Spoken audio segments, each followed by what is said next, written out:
tubig eh. Gali putikin lang ang paa. Kaya putikin lang. Hindi.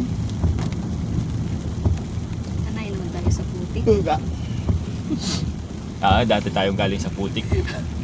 Kaya siguro yung nag-iyak, sabi, tara na, aalis.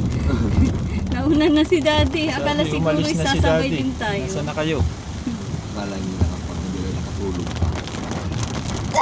Ba? Ah, Nakatulog ako.